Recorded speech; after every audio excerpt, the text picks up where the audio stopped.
নমস্কাৰ, এটা ডাঙৰ খবৰ লৈ অহাৰ চেষ্টা কৰিছো। মই আপোনালোকক জনাইছিলো যে আমেৰিকাৰ ৰাষ্ট্ৰপতি ডোনাল্ড ট্ৰাম্পে কৈছিলে যে আগন্তুক 24 পৰা 48 ঘণ্টাৰ ভিতৰত ইৰাণে যদি পিছ ডিলত চাইন নকৰে ট্ৰাম্পে আক্ৰমণ কৰিব। আৰু ইয়াৰ লগে লগে সমগ্ৰ বিশ্বত আৰু মধ্যপ্ৰাচ্যত ব্যাপক প্ৰতিক্ৰিয়াৰ সৃষ্টি হৈছিলে। কিন্তু এতিয়া পৰিৱেশ কি হ'ল চাওক। ট্ৰাম্পে এই কথা কৈ দিয়াৰ পাছতেই আটাইতকৈ হাহাকাৰ লাগিলে মধ্যপ্ৰাচ্যৰ কেইবাখনো দেশৰ মাজত। আৰু সেই দেশকেইখন চৌদি আৰৱ, কাটাৰ, UAE আদি বিভিন্ন যিবিলাক দেশ আছে, যিবিলাকক আমেৰিকাৰ বন্ধু বুলি কোৱা হয়, এই ৰাষ্ট্ৰবিলাক ট্ৰাম্পৰ এই ঘোষণাৰ পাছত জাঙুৰ খাই পৰিলে। তেওঁলোকে ক'লে যদি আক্ৰমণ কৰে এনাৰ্জি ইনফ্ৰাষ্ট্ৰাকচাৰৰ ওপৰত, যদি ট্ৰাম্পে কোৱাৰ দৰে পুনৰবাৰ যুদ্ধৰ আৰম্ভণি কৰে, যি 8 এপ্ৰিলৰ পৰা বন্ধ হৈ আছে, ইয়াৰ ফলত ইৰাণে প্ৰত্যাক্ৰমণ কৰিব। আৰু ইৰাণে প্ৰত্যাক্ৰমণ কৰিলে আটাইতকৈ ক্ষতি UAEৰ হ'ব, চৌদি আৰৱৰ হ'ব, কাটাৰৰ হ'ব, বেহৰিনৰ হ'ব, এই দেশবিলাকৰ হ'ব।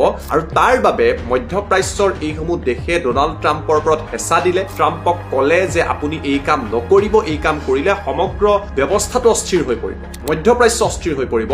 আৰু এতিয়া নতুন খবৰটো হৈছে যে 24 ঘণ্টাৰ আগতে ট্ৰাম্পে যি ইৰাণক আক্ৰমণ কৰিম বুলি কৈছিলে, ক্লক ইজ টিকিং বুলি কৈছিলে ইৰাণৰ বাবে, সেই ট্ৰাম্পে কৈছে যে এই দেশসমূহে ৰিকুৱেষ্ট কৰাৰ বাবে, মধ্যপ্ৰাচ্যৰ এই দেশসমূহে অনুৰোধ কৰাৰ বাবে তেওঁ এতিয়া ইৰাণৰ ওপৰত আক্ৰমণ নকৰে আৰু সেয়া পিছুৱাই দিয়া হৈছে। এই চৰিত্ৰটো আমি ট্ৰাম্পৰ দেখি আহিছো। এদিন এটা কথা কয়, তাৰপিছত আন এটা ইয়াৰ সম্পূৰ্ণ বিপৰীত কথা কয়। অৰ্থাৎ ট্ৰাম্পে যিমান সহজতে ইৰাণক এতিয়া পুনৰ আক্ৰমণ কৰিম বুলি ভাবিছে, চিজ ফায়াৰ ভংগ কৰিম বুলি ভাবিছে, যি 8 এপ্ৰিলত আৰম্ভ হৈছিলে, সেয়া ট্ৰাম্প নাইবা আমেৰিকাৰ পক্ষে সম্ভৱ হৈ থকা নাই। কিয়নো মধ্যপ্ৰাচ্যৰ এই দেশসমূহে, যিবিলাক আমেৰিকাৰ বন্ধু ৰাষ্ট্ৰ বুলি কোৱা হয়, য'ত আমেৰিকান সেনা থাকিবলৈ তেওঁলোকে অনুমতি দিছে, য'ত আমেৰিকান সেনাৰ বেছ আছে, এই দেশসমূহে কৈছে যে আমি এইদৰে আমেৰিকাক নিজৰ খেয়াল খুচিমতে, ট্ৰাম্পক নিজৰ খেয়াল খুচিমতে ইৰাণৰ ওপৰত আক্ৰমণ কৰিবলৈ নিদিও। তাৰ বাবে ট্ৰাম্পে আক্ৰমণ বন্ধ কৰিবলগীয়া হৈছে। কিন্তু ট্ৰাম্পেতো ক'ব নোৱাৰে যে এই দেশসমূহৰ হেঁচাত তেওঁ আক্ৰমণ বন্ধ কৰি দিলে।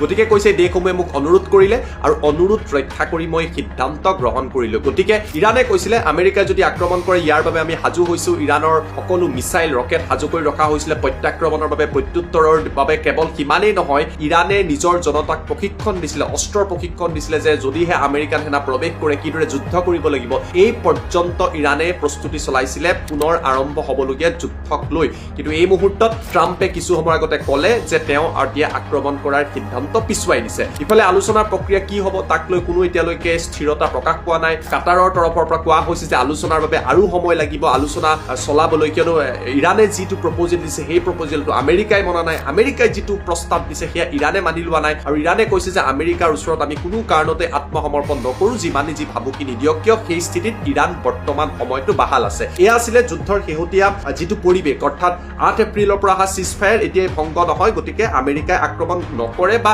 হেঁচাত পৰি আমেৰিকাই কৰিবলৈ বাধ্য হ'ল যে আক্ৰমণ আমি কৰিবলৈ বিচৰা নাই। এতিয়া মই আহিব বিচাৰিছো আন এটা ঘটনা, যিটো ঘটনাক লৈ বিশ্ববাসীৰ দৃষ্টি নিবদ্ধ হৈছে। সেই ঘটনাটো কিমান ছিগনিফিকেণ্ট চাওক। কিছুদিন আগতে আপোনালোকে গম পাই যে আমেৰিকাৰ ৰাষ্ট্ৰপতি ডোনাল্ড ট্ৰাম্প গৈছিলে চীনলৈ, চীনৰ ৰাষ্ট্ৰপতিক সাক্ষাৎ কৰিছিলে, জিনপিঙক সাক্ষাৎ কৰি ট্ৰাম্প উভতি আহিছিলে। এতিয়া কি হৈছে, ৰাছিয়াৰ ৰাষ্ট্ৰপতি ভ্লাদিমিৰ পুটিন এই মুহূৰ্তত চীনত গৈ উপস্থিত হৈছে, বেইজিঙত উপস্থিত হৈছে। আৰু পুটিনে চীনৰ ৰাষ্ট্ৰপতি জিনপিঙক সাক্ষাৎ কৰিব। অৰ্থাৎ আমেৰিকাৰ লগত প্ৰথমতে চীনৰ সাক্ষাৎ, এতিয়া ৰাছিয়াৰ সৈতে চীনৰ সাক্ষাৎ। আৰু এই সাক্ষাতৰ ওপৰত এতিয়া বিশ্বৰ দৃষ্টি নিবদ্ধ হৈ আছে। পুটিনৰ এই চীন ভ্ৰমণ এইটো কাৰণতে অতিকৈ গুৰুত্বপূৰ্ণ হিচাপে বিবেচিত হৈছে। ইয়াৰ প্ৰথম কাৰণটো হৈছে যে চীন আৰু ৰাছিয়া এই দুয়োখন দেশ ইৰাণৰ সমৰ্থনত ধাৰাবাহিকভাৱে থিয় হৈ আহিছে। দুয়োখন দেশে কৈছে যে আমেৰিকাই যি কাম ইৰাণৰ ওপৰত কৰিলে, ইজৰাইলে যি আক্ৰমণ কৰিলে, সেয়া গ্ৰহণযোগ্য নহয়, এয়া জাষ্টিফাইড নাছিলে। আৰু যাৰ বাবে সমগ্ৰ বিশ্বত এই অৰ্থনৈতিক ক্ৰাইচিছ নাইবা এনাৰ্জি ক্ৰাইচিছৰ সৃষ্টি হৈছে। অৰ্থাৎ দুয়োখন ইৰাণৰ বন্ধু ৰাষ্ট্ৰ, আৰু ইৰাণৰ দুয়োখন বন্ধু ৰাষ্ট্ৰ মিলিত হ'ব ট্ৰাম্প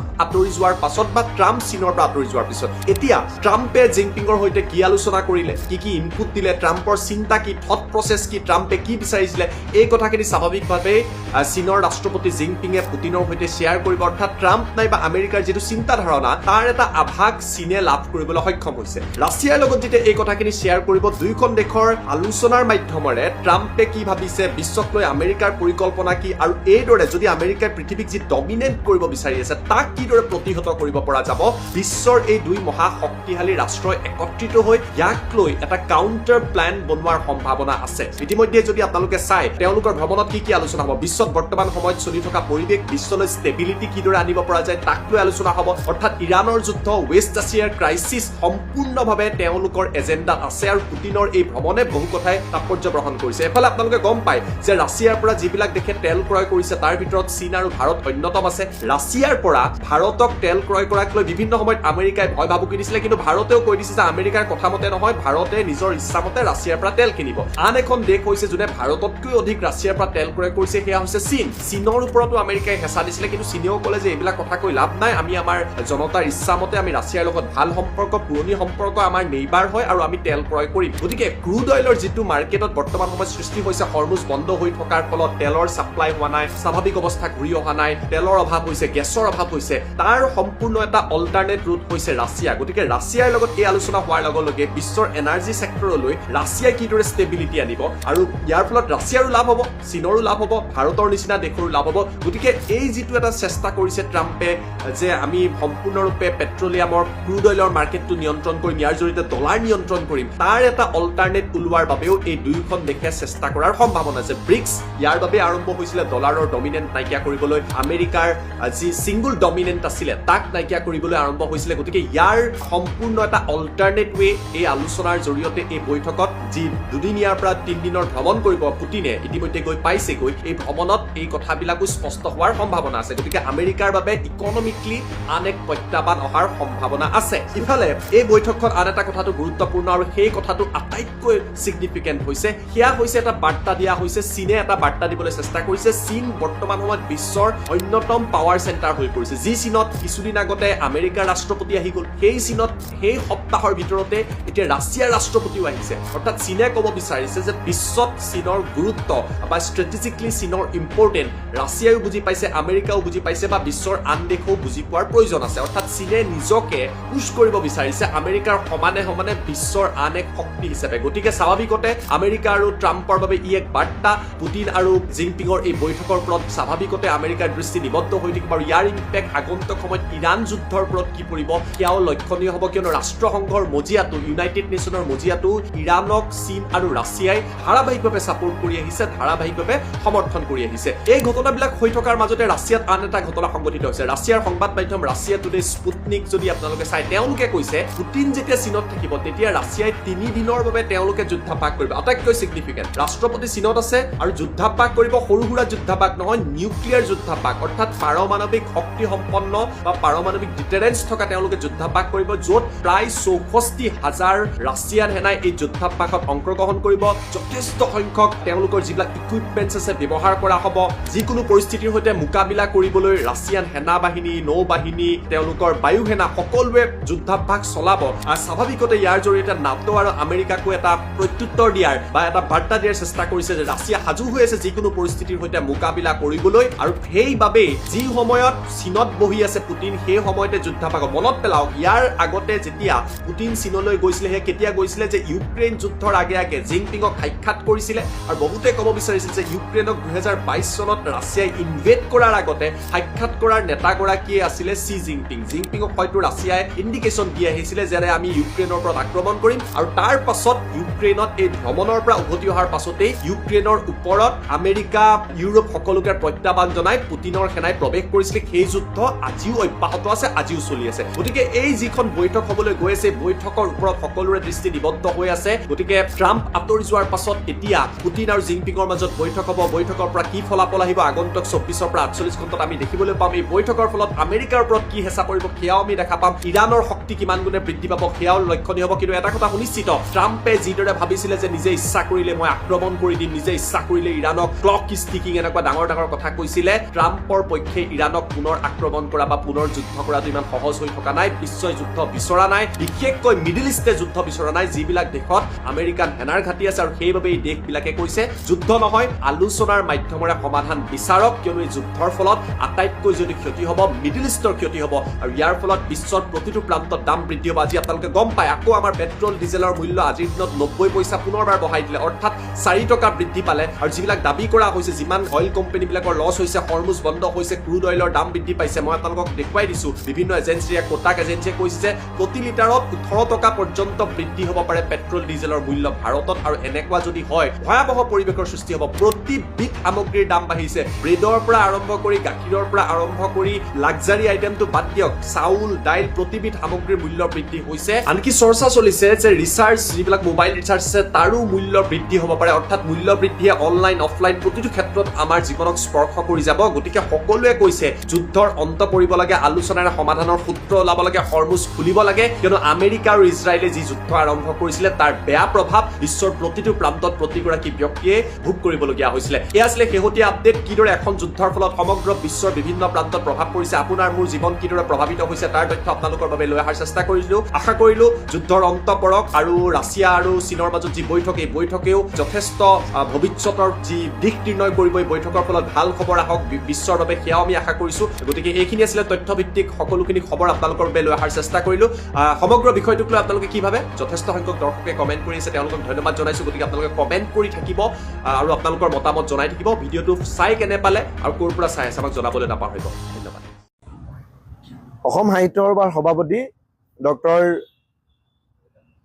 বসন্ত কুমাৰ গোস্বামী ডাঙৰীয়াই চৰ চাপৰিৰ মুছলমান তথা বংগীয় মূলৰ অসমীয়া মুছলমানৰ contribution to the greater Assamese society, Asomiya ভাষা সাহিত্যৰ ক্ষেত্ৰত যি অৱদান, সেই কথাখিনি তেওঁ ব্যক্ত কৰিছে। আৰু হয়, তেওঁ একেবাৰে সঁচা কথা কৈছে আৰু তেওঁৰ কথাখিনিক আমি গ্ৰহণ কৰিছোঁ, তেখেতক ধন্যবাদ জ্ঞাপন কৰিছোঁ। এই গোটেই কথাখিনি আধুনিক অসমীয়া জাতি গঠন প্ৰক্ৰিয়াৰ পটভূমিৰ ওপৰত নিৰ্ভৰ কৰে। পটভূমিৰ ওপৰত নিৰ্ভৰ কৰা এটা কথা, কাৰণ 1951 আগত 1872 পৰা যি 7টা চেঞ্চাছ হৈছিল, সেই চেঞ্চাছ কেইটাত অসমীয়া ভাষাই কেতিয়াও অসমীয়া ভাষা হিচাপে লিপিবদ্ধ হোৱা, সেই চেঞ্চাছত লিপিবদ্ধ কৰা অসমীয়া মানুহৰ সংখ্যাগৰিষ্ঠ নাছিল। 1931 পিছত বহিৰাজ্যৰ পৰা প্ৰব্ৰজন কৰি অসমত নিগাজীকৈ স্থাপন কৰিব লোৱা লুইতৰ দুয়োকাষে সেই চৰ চাপৰিৰ মানুহখিনিক সেই সময়ত ৰূপকোঁৱৰ জ্যোতিপ্ৰসাদ আগৰৱালা আৰু সেই সময়ত প্ৰব্ৰজন বিৰোধী মঞ্চৰ আটাইতকৈ ডাঙৰ নেতা বৰেণ্য সাহিত্যিক অম্বিকাগিৰি ৰয় চৌধুৰীয়েও লোকপিয়লত নিজৰ ভাষাটো অসমীয়া হিচাপে অন্তৰ্ভুক্ত কৰিব লাগে বুলি আহ্বান জনাইছিলে। আৰু এইটোৱেই অসমীয়া জাতি, বৃহত্তৰ অসমীয়া জাতি গঠন প্ৰক্ৰিয়াৰ পটভূমি। কিন্তু তাক লৈ পেলাই আজি অসমৰ যিটো নেৰেটিভ সৃষ্টি হৈ আছে যে চৰ চাপৰিৰ মানুহখিনিয়ে বঙালী ভাষাৰ প্ৰৰোচনা কৰি আছে বুলি, সেই কথাটো 100% মিছা কথা। কাৰণ এইটো কাৰণে মিছা কথা, আমি যদি ভাষা আন্দোলনৰ সময়ত দেখোঁ কিমান মানুহ শ্বহীদ হৈছিল আৰু এই জনগোষ্ঠীৰ মানুহ আছিলে। আৰু সেই কথাটো প্ৰফুল্ল মহন্ত ডাঙৰীয়াই কেইবাগৰাকী ব্যক্তিক তেওঁ এৱাৰ্ড দিবলৈ গৈছিলে, বঁটা দিবলৈ গৈছিলে, শ্বহীদ বুলি স্বীকৃতি দিছিলে। আমি যে আমাৰ অঞ্চলসমূহতে 1882তেই গোৱালপাৰাত প্ৰাথমিক বিদ্যালয়, অসমীয়া মাধ্যমৰ বিদ্যালয় স্থাপন হৈ তাত মানুহ, সেই সমাজৰ মানুহ অসমীয়া ভাষা সাহিত্য গ্ৰহণ কৰিছিলে। আপোনাৰ গোটেই নগাঁও অঞ্চলত 1900ৰ আগত বহুত স্কুল আছে। মোৰ নিজৰ গাঁৱত আমাৰ পৰিয়ালেই আজি বিদ্যালয় কৰা 100 বছৰ ওপৰ হ'ল। গতিকে এই কথাটো আমি কোনো কাৰণতে মানি নলওঁ। আৰু বাৰে বাৰে যিটো এটা প্ৰক্ৰিয়া চলি আছে, লোকপিয়লৰ সময়ত যিটো এটা নেৰেটিভ সৃষ্টি কৰা হয় এটা কথা, যদি তিৱা মানুহ এজনৰ ঘৰৰ মাতৃভাষাটো তেওঁৰ ঘৰৰ পৰা জন্ম হোৱাৰ পিছত তিৱা ভাষা শুনে, মৈমনছিঙীয়া মিয়া বা যিখিনি মানুহ অবিবাহী, যিখিনি বিভিন্ন নামেৰে নামাকৰণ কৰা হৈছে, সেই মানুহখিনিয়ে তেওঁলোকৰ নিজৰ এটা দোৱান আছে। আৰু লোকপিয়লৰ সময়ত দুটা লোকপিয়লৰ সময়ত এনেকুৱা ঘটনা হৈছিলে যে ট্ৰেইনিং অফিচাৰবোৰে যিসকল ব্যক্তি ডাটা কালেকশ্যন কৰিবলৈ গৈছিল, সহায়কসকলক, তেওঁলোকক কৈছিলে যে মাতৃভাষা মানে মাতৃৰ গৰ্ভৰ পৰা জন্ম হৈ যিটো ভাষা শিশুৱে শুনে সেইটোৱে মাতৃভাষা। কিন্তু ঐতিহাসিক পটভূমিত সেই কথাটোৰ লগত এই কথাটোৰ কিবা মিল আছে জানো? আজি টি গাৰ্ডেনৰ মানুহ আৰু এই মানুহখিনি একেটা সময়তে অসমত আহিছিলে, কিন্তু টি গাৰ্ডেনৰ মানুহখিনিক অসমীয়া হিচাপে বিনা কথাত সকলো মানুহে স্বীকৃতি দি আছে। এই মানুহখিনিক স্বীকৃতি দিবলৈ কিয় মানে আপোনাৰ এটা পৰিৱেশ সৃষ্টি হৈছে। গতিকে এই কথাখিনি এটা কথা স্পষ্ট কৰিছোঁ, এইটো ৰাজনীতিৰ নামত এই মুছলমান মানুহখিনিক, বংগীয় মূলৰ চৰ চাপৰিৰ মানুহখিনিক লৈ পেলাই যিটো ৰাজনীতি হৈ আছে, এই ৰাজনীতি হ'ব নালাগে। আৰু বিভিন্ন নামেৰে সময়ে সময়ে অসমীয়া, মৈমনছিঙীয়া জ্যোতিপ্ৰসাদ আগৰৱালাই কৈছিলে, হোমেন বৰগোহাঁই নতুন অসমীয়া বুলি কৈছিলে, আপোনাৰ লুইত পৰিয়া বুলি কৈছে আমাৰ বৰ্তমান সাহিত্য সভাৰ সভাপতিয়ে, আৰু বিভিন্ন যিবোৰ নাম চলি আছে। মই ভাবোঁ অসমীয়া জাতিৰ কোনটো জনগোষ্ঠীৰ সেই কথাটো অসম সাহিত্য সভাই নিৰ্ধাৰণ কৰিব লাগে। আৰু যদি যিটো যোৱা 10 বছৰে মিয়া বুলি যিটো কথা কৈ আছে, মিয়া সম্প্ৰদায় বা মিয়া জনগোষ্ঠীৰ হয়, কিন্তু সেই মিয়া মানে কোনো অবৈধ নাগৰিক নহয়, সেই মিয়া মানে কোনো গালি নহয়, সেই মিয়া মানে কোনো সন্দেহযুক্ত নহয়, সেই মিয়া মানে ডাঙৰীয়া। আৰু যদি মিয়া মানে ডাঙৰীয়া হোৱাত কোনো ধৰণৰ কাৰো আপত্তি হ'ব নালাগে। যদি ডাঙৰীয়া কমিউনিটি হয়, কোনো ডাঙৰীয়া জনগোষ্ঠী হয়, আৰু সেই মিয়া হোৱাত মই ভাবোঁ কাৰো আপত্তি হ'ব নালাগে। আৰু সেই কথাটো অসম সাহিত্য সভাই পুনৰ এবাৰ এই মানুহখিনিক বৃহত্তৰ অসমীয়া জাতিৰ এটা অংশ বুলি আকৌ এবাৰ অসমীয়া বুলি পৰিচয় দিয়াত, সগৌৰৱে পৰিচয় দিয়াত সহায় কৰিব বুলি আশা কৰিছোঁ। প্ৰথমতেই মই অসম সাহিত্য সভাৰ সন্মানীয় সভাপতিগৰাকীয়ে যিটো মন্তব্য দিলে, সেই মন্তব্যটোৰ আচলতে দুটা অংশ আছে। প্ৰথম অংশটো তেখেতে যিটো কথা কৈছে যে মুছলমান মানেই বিদেশী নহয়, সেই কথাটোৰ লগত আমি সম্পূৰ্ণ একমত। মুছলমান মানেই বিদেশী বুলি কোৱাটো যি এক ধাৰণা হয়তো বহু ক্ষেত্ৰত বহু মানুহে লৈ থাকে, ইয়াক অত্যন্ত ভুল ধাৰণা। 1971 আগত অহা, অসম চুক্তিৰ আগত অহা, ডেটটোৰ আগত অহা সকলোখিনি মানুহকে আমি অসমীয়া বুলি কনচিডাৰ কৰোঁ বা মানি লওঁ। কিন্তু পিছৰ অংশটো সঁচাকৈ অত্যন্ত দুৰ্ভাগ্যজনক, যিটো তেখেতে কৈছে যে অসমীয়া ভাষাটোক ৰক্ষা কৰাৰ ক্ষেত্ৰত চৰ অঞ্চলৰ অভিবাসী মুছলমানসকলৰহে ভূমিকা অত্যন্ত বেছি, আৰু সেইসকল লোকে যদি অসমীয়া ভাষাক মাতৃভাষা হিচাপে নিলিখিলেহেঁতেন, তেতিয়া হয়তো অসমীয়া ভাষাই কেতিয়াবাই সংখ্যাগৰিষ্ঠতা হেৰুৱালেহেঁতেন। এইটো আচলতে তেখেতে কোৱা কথাই নহয়, এইটো অসমখনত আজি কিছুদিনৰ পৰা চলি অহা এক বাগধাৰা, যিটো বাগধাৰা সম্পূৰ্ণ তথ্যহীন, সম্পূৰ্ণ যুক্তিহীন এক বাগধাৰা। আৰু এচাম লোকে, কিছুসংখ্যক লোকে এই বাগধাৰাটো চলাবলৈ বিচাৰে যে চৰ চাপৰি অঞ্চলৰ অভিবাসী মুছলমানসকলেহে অসমীয়া ভাষাটো ইমান দিনে ৰক্ষা কৰিছে। এতিয়া মই মোৰ এখন শেহতীয়া কিতাপ আছিলে পষ্টমৰ্টেম বুলি, তাত মই এটা চেপ্টাৰ সন্নিৱিষ্ট কৰিছিলোঁ। তাত মই গোটেই কথাখিনি তথ্যভিত্তিক দেখাইছিলোঁ যে আমি লোকপিয়লৰ ডাটা, আমাক আচলতে গোটেই কথাখিনি কোনে ক'ব? লোকপিয়লৰ সংখ্যাই ক'ব, লোকপিয়লৰ তথ্যই ক'ব। লোকপিয়লৰ তথ্য অনুসৰি 1991 চনৰ লোকপিয়লৰ তথ্য, 2001 চনৰ লোকপিয়লৰ তথ্য, 2011 চনৰ লোকপিয়লৰ তথ্যখিনিক যদি আমি এক কম্পেৰেটিভ ষ্টেটমেণ্ট, আমি এক তুলনামূলকভাৱে সেইখিনি তথ্যক বিশ্লেষণ কৰোঁ, তেতিয়া দেখিব অসমৰ 7খন মুছলমান অধ্যুষিত জিলা, বঙাইগাঁও, গোৱালপাৰা, দৰং, নগাঁও, মৰিগাঁও আৰু এখন আছিলে, এনেকৈ 7খন মুছলমান অধ্যুষিত জিলাৰ আমি 1991, 2001, 2011 লোকপিয়লৰ তথ্যখিনি আমি যদি চাওঁ, তেতিয়া দেখিব এই 7খন মুছলমান অধ্যুষিত জিলাত 1991 চনৰ পৰা 2011 চনলৈকে হিন্দু জনসংখ্যা হ্ৰাস পাইছে প্ৰায় 6.45%। আনহাতে সেইখন জিলাত মুছলমান জনসংখ্যা বৃদ্ধি পাইছে প্ৰায় 63%। গতিকে মুছলমান জনসংখ্যা যিহেতু 63% বৃদ্ধি পাইছে, গতিকে যিটো বাগধাৰা অসমত ইতিমধ্যে চলি থকা হৈছে, সেই বাগধাৰাটোৰ মতে সেইসমূহ জিলাত অসমীয়া ভাষীৰ সংখ্যা বৃদ্ধি পাব লাগিছিল। কিন্তু আপুনি আচৰিত হ'ব, লোকপিয়লৰ তথ্যৰ পৰা আমি পোৱা তথ্য অনুসৰি এইসমূহ জিলাত বিগত 1991 চনৰ পৰা 2011 চনলৈকে অসমীয়া ভাষীৰ সংখ্যা বৃদ্ধি পাইছে মাত্ৰ 7.43%। 7.43% অসমীয়া ভাষী বৃদ্ধি পাইছে। কিন্তু তাৰ পৰিৱৰ্তে যিসমূহ জিলাত 62 পৰা 63% মুছলমানৰ সংখ্যা বৃদ্ধি পাইছে, সেইসমূহ জিলাত বঙালী ভাষীৰ সংখ্যা বৃদ্ধি পাইছে 115.99%, প্ৰায় 116%। গতিকে আপুনি ভাবক যে যিসমূহ জিলাত মুছলমান জনসংখ্যা বৃদ্ধি পাইছে, অভিবাসী মুছলমানসকলৰ জনসংখ্যা বৃদ্ধি পাইছে, তাত অসমীয়া ভাষীৰ সংখ্যা বৃদ্ধিৰ পৰিৱৰ্তে বঙালী ভাষীৰ সংখ্যা বাঢ়িছে। গতিকে আমি তথ্যগতভাৱে এই নেৰেটিভটো, এই বাগধাৰাটো ভুল প্ৰমাণিত হৈছে যে অভিবাসী মুছলমান যিসমূহে অসমীয়া ভাষাক তেখেতলোকৰ মাতৃভাষা হিচাপে আগতেও লিখা নাছিল আৰু এতিয়াও নিলিখে। এতিয়া আপুনি গোটেই কথাখিনি যদি একেলগে গোটেইখিনি বিস্তৃতভাৱে কৰি চায় যে মুছলমান সাধাৰণতে অসমত মূলতঃ মুছলমান 3 প্ৰকাৰৰ।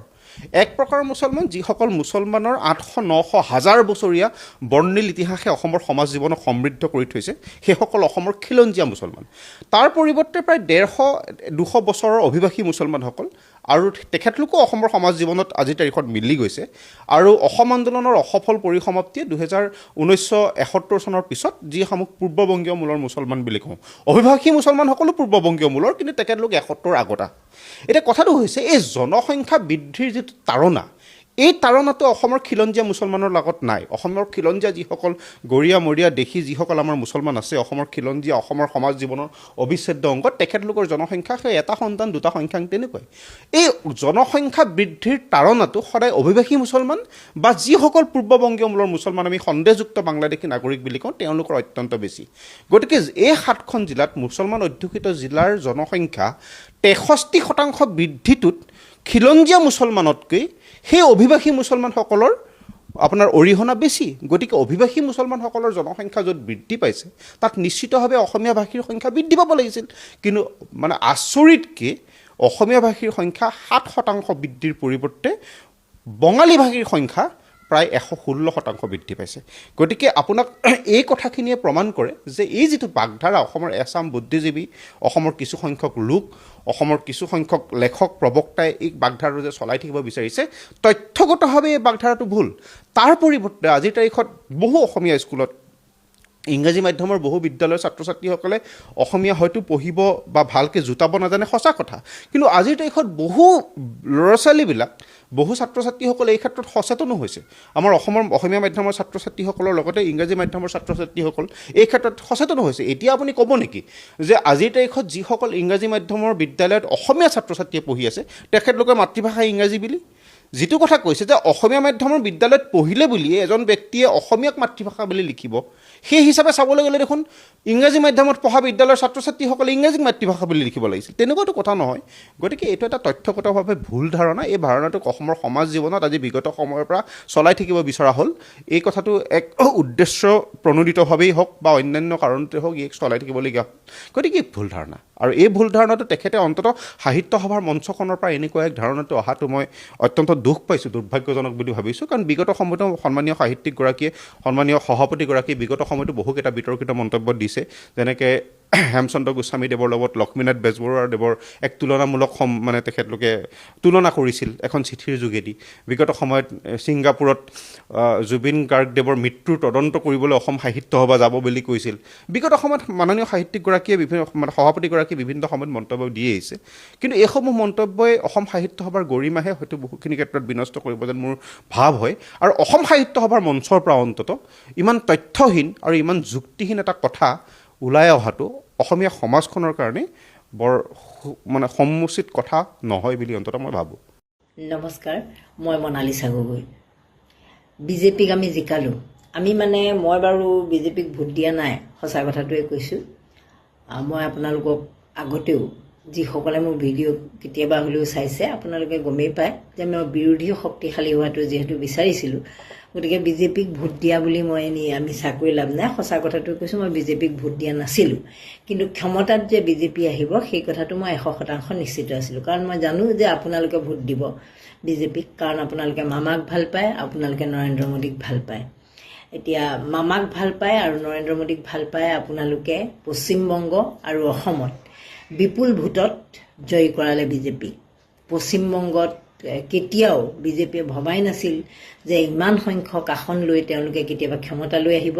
সেই কথাটো তেওঁলোকৰ কল্পনাৰো অগোচৰ আছিল। আনকি আপোনালোক সকলোৱে জানে যে পশ্চিমবংগত যেতিয়া এক্সিট পোল দিয়া হৈছিল, তেতিয়া কিছুমান সংস্থাই, যিবোৰ নাম নোহোৱা সংস্থা, সেই সংস্থাবিলাকে এক্সিট পোলৰ কথা কৈছিল, কিন্তু যিবোৰ নাম থকা সংস্থা আছিলে তেওঁলোকে পশ্চিমবংগৰ নিৰ্বাচনৰ যিটো এক্সিট পোল সেইটো দিব খোজা নাছিলে। তেওঁলোকে ভাবিছিলে যে যদি মিছা হয়, মিছা প্ৰতিপন্ন হয়, তেনেহ'লে তেওঁলোকৰ সংস্থাটোৰ মূল্য কমি যাব, সেয়ে তেওঁলোকে নিদিছিল। পিছত কি হ'ল আমি সকলোৱে দেখিলোঁ। আৰু তাত SIR প্ৰক্ৰিয়াটোৱে যে যথেষ্ট সহায় কৰিলে সেই কথাটো নিশ্চিত। SIR প্ৰক্ৰিয়াৰ জৰিয়তে যেতিয়া 91 লাখ ভোটাৰৰ নাম কটা গ'ল আৰু 27 লাখ ভোটাৰে যেতিয়া ভোট দিবলৈ নাপালে, তাৰপিছত আৰু কাৰ নাম কটা গ'ল আৰু কাৰ নিৰ্দেশত চলা নিৰ্বাচন আয়োগে তেনেদৰে ভোটাৰৰ নাম কৰ্তন কৰিলে আৰু কাৰ ভোটাৰ কটা গ'ল, সেই কথাখিনি বেলেগে ব্যাখ্যা কৰিব লগা একো নাই। যিটো কাৰণে মমতা বেনাৰ্জীয়ে এতিয়াও পশ্চিমবংগৰ নিৰ্বাচনী ফলাফলক লৈ তেওঁ এতিয়াও মানি ল'ব খোজা নাই, বা তৃণমূলৰ যিসকল সাংসদ আছে, ছায়নী ঘোষকে ধৰি গৰিষ্ঠ সংখ্যকে পশ্চিমবংগৰ নিৰ্বাচনৰ ফলাফলক এতিয়াও তেওঁলোকে মানি ল'ব পৰা নাই। পশ্চিমবংগ বুলিয়ে নহয়, অসমৰ ক্ষেত্ৰতো যদি চায়, বহুতে যুক্তি দৰ্শায় যে অসমৰ হিতাধিকাৰী যিসকল মহিলা আছে তেওঁলোকে হিয়া উজাৰি ভোট দিলে বিজেপিক, আৰু সেয়ে বিজেপি পুনৰবাৰ ক্ষমতালৈ আহিল। কাৰণ গ্ৰামাঞ্চলৰ যিসকল মহিলা, বিশেষভাৱে গ্ৰামাঞ্চল বুলিয়ে নহয়, গুৱাহাটীৰো যিসকল হিতাধিকাৰী আছে, তেওঁলোকে কোনো পুনৰ বিবেচনা নকৰাকৈ বিজেপিক সমৰ্থন দিলে। কিন্তু অসমৰ ক্ষেত্ৰত আটাইতকৈ ডাঙৰ কথাটো হ'ল, অসমত মহিলা ভোটাৰ যিমান আছে পুৰুষ ভোটাৰৰ সমান আছে। এনেকুৱা নহয় যে মহিলা ভোটাৰ বহুত বেছি আছিল আৰু পুৰুষ ভোটাৰ নাছিল। যদি হিতাধিকাৰীয়ে ভোট দিছিল, সকলো মহিলা হিতাধিকাৰী নহয় আৰু সকলো মহিলাই বিজেপিক ভোটো দিয়া নাছিল।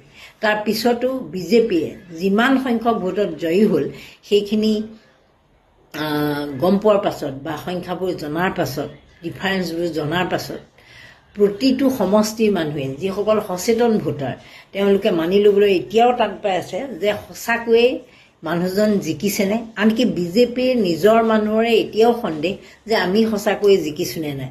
আপোনালোকে যদি তেওঁলোকৰ নিজৰ এক্টিভিটিজখিনি বিগত দিনবিলাকত চাই, তেওঁলোকে হাৰিবলগীয়া মানুহকেইটা যিকেইটা মানুহে জিকিছে, তেওঁলোকে নিজৰ ওপৰত আত্মবিশ্বাস আনিব পৰা নাই যে সঁচাকৈয়ে আমি জিকি গ'লোনে।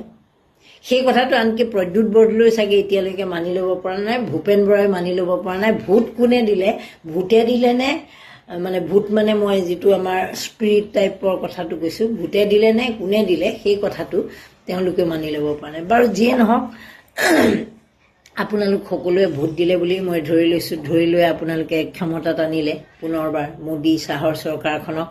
মোদী শ্বাহৰ চৰকাৰ বুলি এইকাৰণে কৈছোঁ কাৰণ কেন্দ্ৰত মোদী শ্বাহ আছে। গতিকে আমাৰ অসমত আহিল পুনৰবাৰ মুখ্যমন্ত্ৰী হিমন্ত বিশ্ব শৰ্মাৰ চৰকাৰ, পশ্চিমবংগত আহিল শুভেন্দু অধিকাৰী চৰকাৰ। তাৰপিছত চৰকাৰ দুখনে যি সিদ্ধান্ত ল'ব লাগিছিল, কি সিদ্ধান্ত ল'ব লাগিছিল আৰু কি সিদ্ধান্ত লৈ আছে আপোনালোকে চাওকচোন। তামিলনাডুতো নতুন এখন চৰকাৰ আহিছে, এগৰাকী অভিনেতা গৈ মুখ্যমন্ত্ৰী হৈছে। কিন্তু তাত প্ৰতি ঘৰ, তামিলনাডুৰ প্ৰতিগৰাকী ধনী দুখীয়া বুলি নাই, সকলো নাগৰিককে বিনামূলীয়াকৈ 300 ইউনিটৰ, মষ্ট প্ৰবেবলি 300 বা 200 হ'ব পাৰে দেই, মই অকণমান পাহৰিছোঁ, 300 হওক বা 200 হওক, 300 হ'ব লাগে, 300 ইউনিট বিদ্যুৎ ফ্ৰী কৰি দিছে।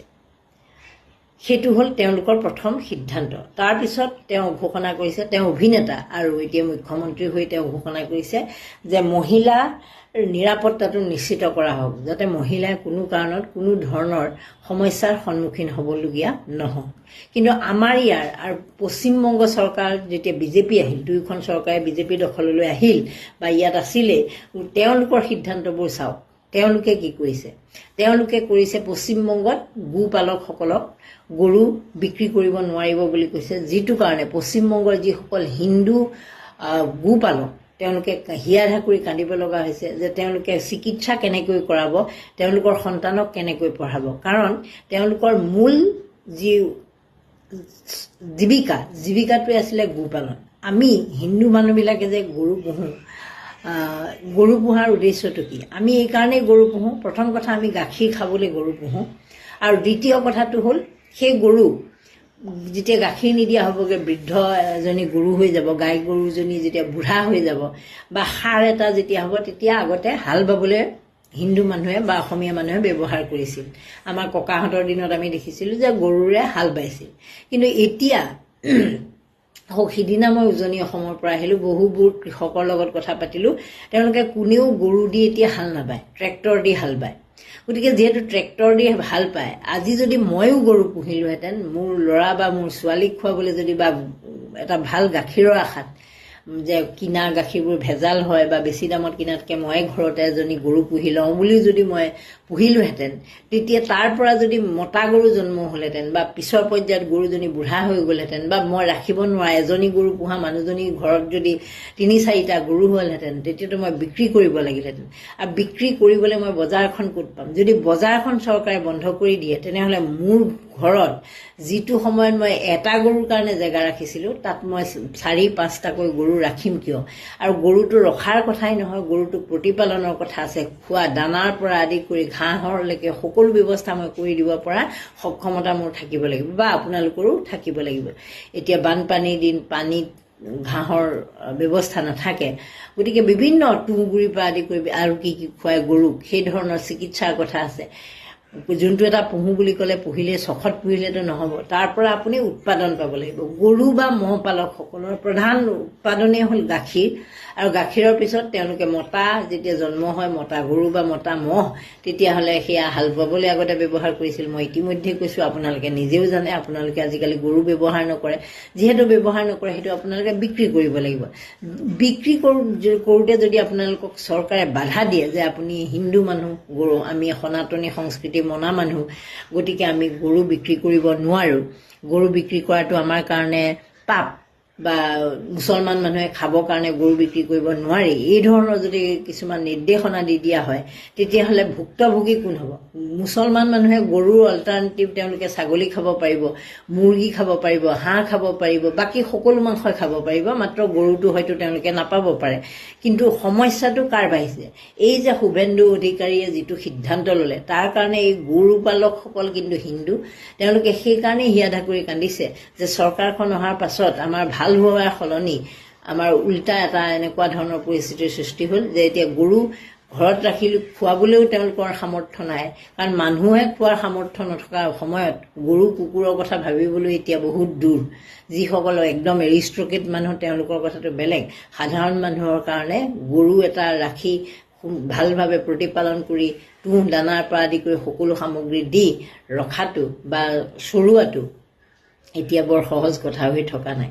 এই ধৰণৰ সমস্যা এইটো মই যেনেকৈ ক'লোঁ, আপোনালোকে অসমলৈ আনিলে, পশ্চিমবংগত আনিলে, পশ্চিমবংগৰ দ্বিতীয় ফেজৰ নিৰ্বাচনৰ পাছতে 30 এপ্ৰিলৰ দিনাখন, 29 এপ্ৰিলত নিৰ্বাচন হোৱাৰ পাছতে 30 এপ্ৰিলৰ দিনাখন বঢ়াই দিলে ৰন্ধন গেছৰ চিলিণ্ডাৰৰ দাম, বাণিজ্যিক চিলিণ্ডাৰ।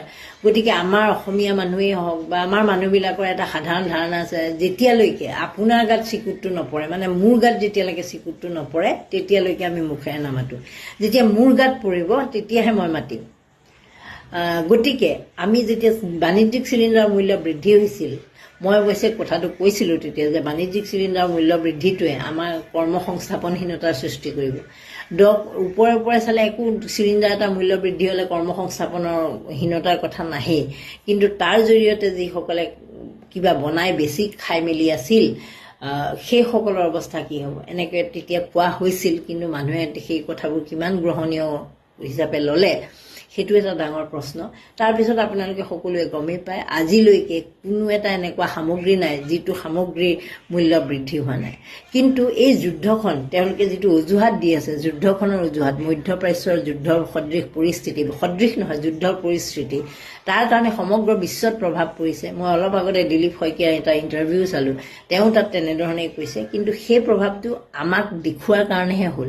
বিজেপি চৰকাৰ ইমানেই লাকি, বিজেপি দলটো ইমানেই লাকি যে তেওঁলোকে এই সময়ত তেওঁলোকৰ আৰ্থিক অৱস্থাটো দেখুৱাই দিব পাৰিছে। যেনেকৈ ক'ভিডৰ সময়ত একেধৰণৰ এটা পৰিৱেশ সৃষ্টি কৰিছিল, এই একেধৰণৰ পৰিৱেশ ক'ভিডৰ যিটো ইম্পেক্ট আছিল, ক'ভিডৰ যিটো প্ৰভাৱ আছিলে, লকডাউনৰ পৰা আদি কৰি আমি আৰ্থিক সমস্যাত জুৰুলা হৈ পৰিছিলোঁ।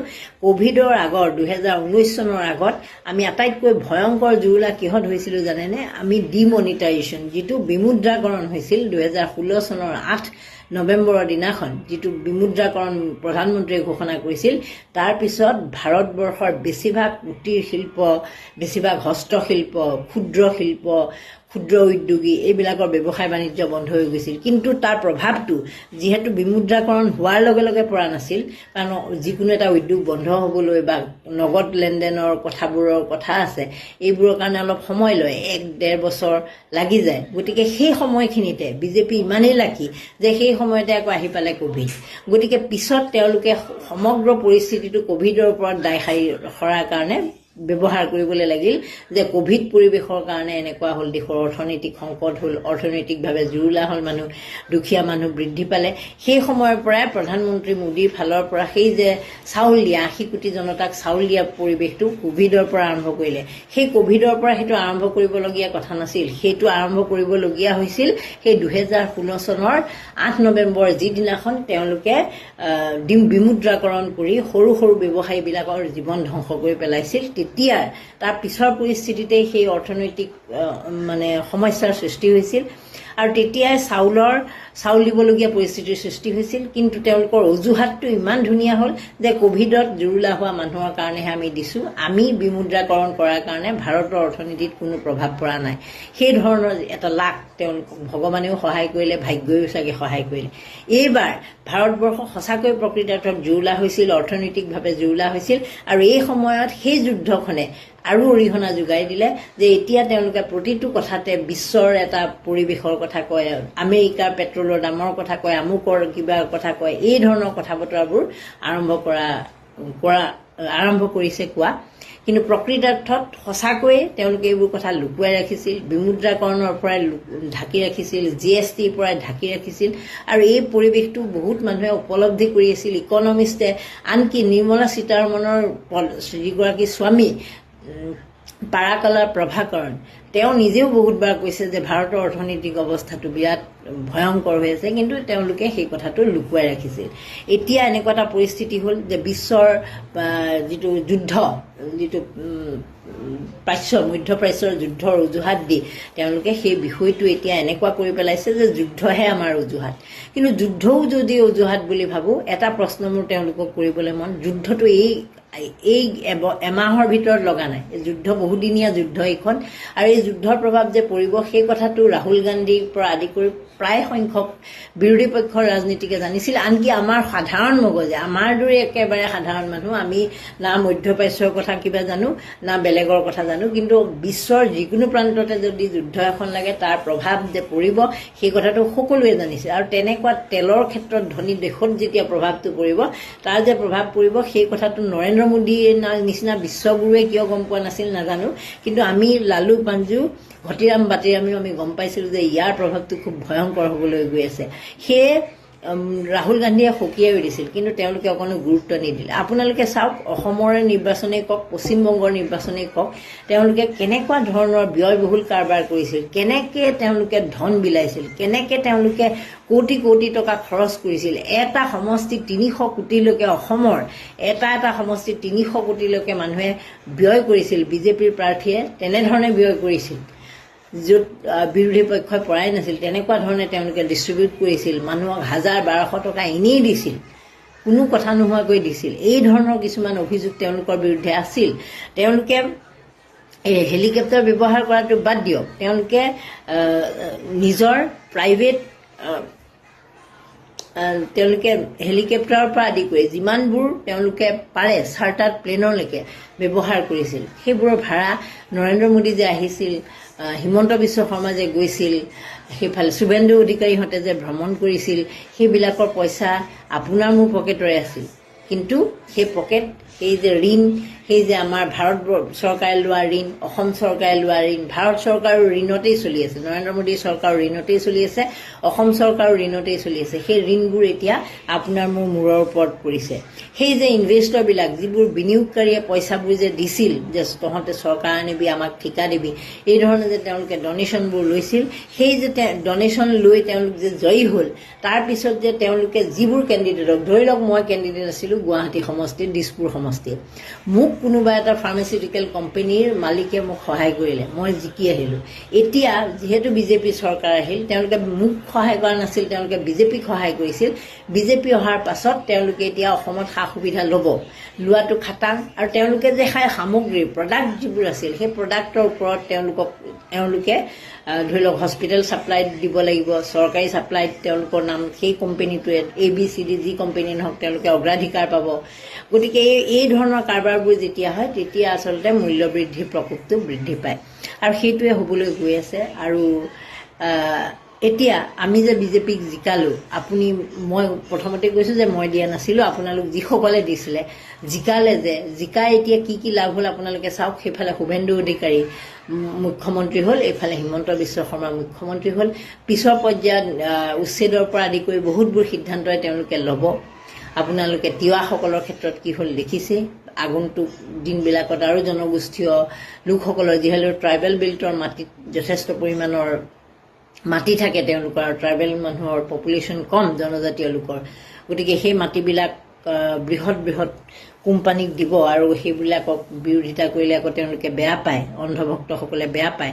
যেতিয়া নিজৰ মাটি যায় ভালেই পায়, নিজৰ মাটি যায় তেতিয়া তেওঁলোকে মূৰ দাঙি উঠে, আৰু যেতিয়া লোকৰ মাটি যায় তেতিয়া কয় যে বৃহৎ উদ্যোগৰ কাৰণে মাটি দিলেহে কৰ্মসংস্থাপন হ'ব। এনেকুৱা মানে স্ববিৰোধী কথা বতৰাবিলাক তেওঁলোকৰ সকলোৰে ক্ষেত্ৰত আছে। একদম মুখ্যমন্ত্ৰীৰ পৰা আৰম্ভ কৰি বিজেপিৰ একেবাৰে তৃণমূল পৰ্যায়ৰ কৰ্মীজনলৈকে তেওঁলোকৰ যুক্তিবোৰ এনেকুৱাই, যিবোৰ যুক্তি আচলতে মানি ল'ব নোৱাৰি। সেইকাৰণেই বিজেপিক ভাল পোৱা বা বেয়া পোৱাৰ কথাটো বাদ দি এনেকুৱা ধৰণৰ অযুক্তিকৰ কথাবোৰ মানি ল'বলৈ টান। আৰু এতিয়া মূল্য বৃদ্ধিয়ে যিটো আমাক জুৰুলা কৰিছে, মই ইতিমধ্যে কৈছোঁ যে সেই ইলেকশ্যন যিটো তেওঁলোকে খৰচ কৰিলে, যিটো আপোনালোকক দিলেগৈ, আপোনালোকে যে মিটিংবিলাকত আহিছিল, মিটিংবিলাকত আহোঁতে আপোনালোকক পইচা দিয়া নাছিল জানো, আপোনালোকে খাবলৈ পোৱা নাছিল জানো, এই আপোনালোকক লাঞ্চ দিয়া নাছিল জানো, লাঞ্চ বক্স দিয়া নাছিল জানো, ব্ৰেকফাষ্ট দিয়া নাছিল জানো, সেইবিলাক এতিয়া কোনে বিয়াৰ কৰিব? সেইবিলাক আকৌ আপোনাৰ মোৰ মূৰতেই পৰিছে। মানে আপোনালোকে সেই যে তেতিয়া খাইছিল, সেই এতিয়া তাৰ ফল, কিন্তু নামটো দিয়া হৈছে যুদ্ধ।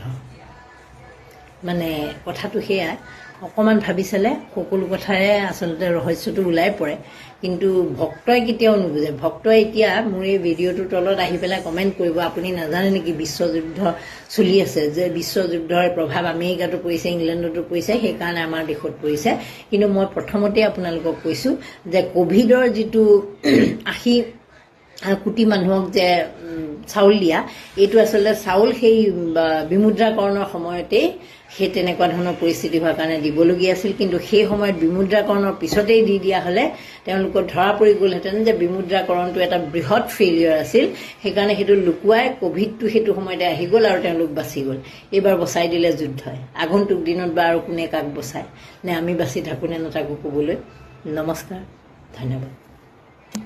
হয়, কোনোবা ডেকা চেঙেলীয়া তেজেৰে ক'লেই নহ'ব নহয়, যে কথা ক'লেই নহ'ব বুলি। আজি মোদীজীয়ে কি ইৰাণ আৰু ইউএছৰ যুদ্ধৰ মাজত জঁপিয়াই পৰিলেহে তেখেতক বিশ্বগুৰু বুলি আখ্যান দিব পৰা গ'ল হয় নেকি? আজি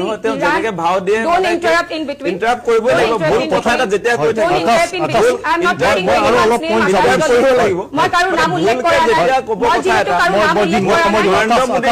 ইমান পৰ্যায়ত তেওঁলোকে আচলতে তেওঁক বিশ্বগুৰু হিচাপে সজাবলৈ চেষ্টা কৰে।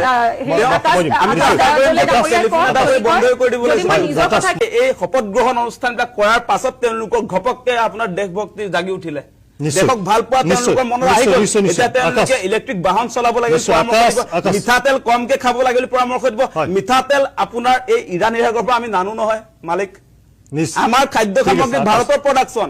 আমি ইৰাণ ইৰাকৰ পৰা আমি আপোনাৰ মিঠাতেলো নানো, দাইলো নানো, আমাৰ গাখীৰো নানো, আপোনাৰ আমুল তাজা হওক, আপোনাৰ যিবিলাক খাদ্য সামগ্ৰী আমি দোকানৰ পৰা ক্ৰয় কৰি আছো সেইবিলাক ইৰাণ ইৰাক এই আপোনাৰ যুদ্ধৰ পৰিৱেশৰ মাজৰ পৰা আমি আনি থকা নাই। নিশ্চয় আকাশ দলে সামগ্ৰিক প্ৰেক্ষাপটত ৰাজ্যখনৰ অৰ্থনৈতিক অৱস্থা খুব বেয়া, সমগ্ৰ দেশত এতিয়া অৰ্থনৈতিক অৱস্থা বেয়া হৈছে। প্ৰধানমন্ত্ৰী মোদীয়ে দেশ আৰু বিদেশ দুয়োটা স্থানৰ পৰাই দেশবাসীক সোঁৱৰাই দিবলগীয়া হৈছে। নাটনিভাৱে অত্যন্ত অভাৱনীয়ভাৱে চলিবলৈ কোৱা হৈছে। মানে চাওক, এই প্ৰধানমন্ত্ৰী মোদী, নৰেন্দ্ৰ মোদী আচলতে ব্যৰ্থতাৰ প্ৰতীক। এই মানুহজনে ভাষণটো দিব জানে, কিন্তু ইণ্টাৰনেশ্যনেলি তেওঁৰ কোনো নেতৃত্ব নচলে। বিশ্বগুৰু বিশ্বগুৰু বুলি বিজেপিৰ মানুহবিলাকে গোটেই চিঞৰ বাখৰটো লগায়। আৰু আপোনালোকে দেশ বিদেশত যে কিছুমান প্ৰধানমন্ত্ৰীক ডাঙৰ লিডাৰ হিচাপে এষ্টাব্লিছ কৰিবৰ কাৰণে কিছুমান ফিটিং মিডিয়া চেনেলক লৈ তেওঁলোকে সেই মানে গোটেই ছবিখন দেখুৱায়, কিন্তু আচল তেওঁৰ গুৰুত্ব আন্তঃৰাষ্ট্ৰীয় লেভেলত নাই। কিন্তু বিশ্ব ভ্ৰমণ কৰিও একো লাভ নাই, একো লাভ নাই। মই মানে আপোনালোকে ৰেকৰ্ড কৰিব পাৰিলে ৰেকৰ্ড কৰিছো, নৰেন্দ্ৰ মোদীৰ যিমান পৃথিৱীখন ঘূৰি ফুৰিলেও তেওঁৰ কোনো গুৰুত্ব নাই। মই এটা কথাই কম আপোনালোকক যে আজি কেইদিনমানৰ আগত যেতিয়া ক্ৰাইচিছ আৰম্ভ হৈছিলে ইৰাণ ইজৰাইলৰ মাজত, যিটো যুদ্ধ আমেৰিকা তাত ইনভলভ হৈছে আপোনালোকে জানে, 28 ফেব্ৰুৱাৰী 2026 আৰম্ভ। তাৰ পাছতে যেতিয়া আমাৰ ক্ৰুড অইল অনাৰ ক্ষেত্ৰত বাধা আহিছিলে, তেতিয়া নৰেন্দ্ৰ মোদীৰ এটা ষ্টেটমেণ্ট আছিলে বা ভাৰত চৰকাৰৰ ষ্টেটমেণ্ট আছিলে যে ৰাছিয়াৰ পৰা আমি তেল আমদানি কৰিব লাগে। তেতিয়া তাত নিষেধাজ্ঞা দি দিলে ডনাল্ড ট্ৰাম্পে। ডনাল্ড ট্ৰাম্পৰ ধমকত ভয় খাই গ'ল নৰেন্দ্ৰ মোদী। সেই কথাটোক লৈ সাংঘাতিক ধৰণে চৰ্চাও হৈছিলে। গতিকে এই মানুহজনে যিমান ঘূৰি ফুৰক, তেওঁৰ দিনত যে এটা ভাল দিন ভাৰতলৈ যে নাহে সেই কথাটো স্পষ্ট। আজি আপোনাৰ 3টা টাৰ্মছৰ কাৰণে তেওঁ প্ৰধানমন্ত্ৰী হৈছে। তেওঁতো বহুত চিঞৰ বাখৰ লগালে যে 1 ৰূপী ইকুৱেল টু 1 US ডলাৰ। সেই দম্ভালিটো যে মাৰিছিলে, এতিয়া ভাৰতীয় টকাৰ মূল্য কেনেকে পতন হৈছে আপোনালোকে চাওক। আপোনালোকে তথ্যবিলাক যদি চাই 2014 চনত কিমান আছিলে, 2014 চনত যদি চাই, য'ত আচলতে নৰেন্দ্ৰ মোদী ডাঙৰে উৎপাত কৰিছিলে, সাংঘাতিক ধৰণে উৎপাত কৰিছিলে, ডলাৰৰ ভাৰতীয় টকাৰ মূল্য পতনৰ এই বিষয়বিলাক লৈ তেওঁ সাংঘাতিক উৎপাত কৰিছিলে। 2014 চনত তেওঁ যেতিয়া উৎপাত কৰিছিলে সেই সময়ত আছিলে আপোনাৰ 64 ডলাৰৰ যিটো আপোনাৰ হেৰি আছিলে ভাৰতীয় টকা, মানে আপোনাৰ 59ত এটা ডলাৰ, US ডলাৰ এটা মূল্য হৈছে আপোনাৰ সেই সময়ত 59 ৰুপিজ আছিলে তেওঁৰ বেয়া দিনত। আৰু তেওঁৰ এই ভাল দিনত আজিৰ দিনটোত কেই টকা হ'ল যে 96.25, মানে 96 টকা দিলেহে এটা ডলাৰ US ডলাৰ পাব। সেই পৰ্যায়লৈকে তেওঁৰ তেওঁৰ নেতৃত্বত আজি ভাৰতীয় টকাৰ মূল্য পতন হৈছে, যাৰ কাৰণে আমি ক্ৰাইচিছত ভুগিছো। আজি টপৰকে কোনোবাই ইয়াত লেকচাৰ মাৰি বহাৰ মূল কথাটো হৈছে, এতিয়া আপোনালোকে জানে এটা কথা যে ডিজেল পেট্ৰল এই দুটা যিটো আমাৰ ইম্পৰ্টেণ্ট আচলতে আমাৰ খাৰুৱা তেল, ডিজেল পেট্ৰলৰ মূল্য বৃদ্ধিৰ লগে লগে বাকী আমাৰ অত্যাৱশ্যকীয় খাদ্য সামগ্ৰীবিলাকৰ দামটো বৃদ্ধি হয়, সেইটো কথা আপোনালোক সকলোৱে জানে। আৰু এই মুহূৰ্তত আপোনালোকে নিশ্চয় দেখা পাইছে যে এই যে বৰ্তমান সময়ত বহুতে কৈ আছে যে বৰ্তমান সময়ত বোলে এই আন্তঃৰাষ্ট্ৰীয় লেভেলত আচলতে পেট্ৰল ডিজেলৰ মূল্য সাংঘাতিক ধৰণে আচলতে বৃদ্ধি হৈছে, এই কথাটো যে কৈছে, মানে মই যদি তুলনা কৰি আছে দেখিছে না, তেওঁলোকৰ তুলনা এতিয়া কাৰ লগত হৈছে? ভাৰতৰ তুলনা তেওঁলোকে এতিয়া বাংলাদেশৰ লগত কৰে, ভাৰতৰ তুলনা নেপাল ভূটানৰ লগত কৰে, পাকিস্তানৰ লগত কৰে। ভাৰতৰ তুলনা নৰেন্দ্ৰ মোদীৰ দিনত আমেৰিকা যুক্তৰাষ্ট্ৰৰ লগত হ'ব লাগে, ভাৰতৰ তুলনা ইংলেণ্ডৰ লগত হ'ব লাগে। আজি যদি কয়, আজি যদি চাই আপোনালোকে চাব পাৰিব যে আজিৰ দিনটোতো কিন্তু ইণ্টাৰনেশ্যনেল মাৰ্কেটত মানে আপোনাৰ প্ৰতি লিটাৰ হিচাপে যদি চাই 1 লিটাৰ খাৰুৱা তেলৰ মূল্য 63 ৰুপিজ অনলি আজিৰ দিনটোত। আপোনালোকে গুগলত চাব পাৰিব, আপোনাৰ যিমান মেগজিন আছে ইণ্টাৰনেশ্যনেল মেগজিনবিলাকক চাব পাৰিব। আৰু এই মুহূৰ্তত আপোনালোকক মই ক'ব খোজো যে আজিৰ দিনটোত চেণ্ট্ৰেল গভৰ্ণমেণ্টে 1 লিটাৰ পেট্ৰলত আমাৰ প্ৰতিজন মানুহৰ পৰা আচলতে 1 লিটাৰ পেট্ৰল যদি আপুনি ক্ৰয় কৰে তেনেহ'লে 19 টকা 90 পইচা চাৰ্জ কৰে। 1 লিটাৰত 19 টকা 90 পইচা কেন্দ্ৰীয় চৰকাৰ মোদীয়ে চাৰ্জ কৰে। আৰু আমাৰ এই ৰাজ্য চৰকাৰখনে হিমন্ত বিশ্ব শৰ্মাই আজিৰ দিনটোত 18 টকা 80 পইচা 1 লিটাৰ পেট্ৰলত চাৰ্জ কৰে।